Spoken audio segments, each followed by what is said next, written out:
স্বাধীনোত্তৰ ভাৰতৰ সৰ্বাধিক অবৈধ প্ৰব্ৰজন জৰ্জৰিত ৰাজ্য অসম।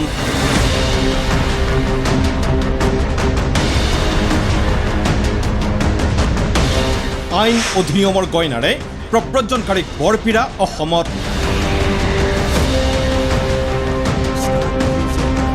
অবৈধ বাংলাদেশী মুক্ত অসম অসম্ভৱ নেকি? কেৱল অসমৰ বাবেই কিয় বিদেশী ন্যায়াধিকৰণ অধিনিয়ম 1964?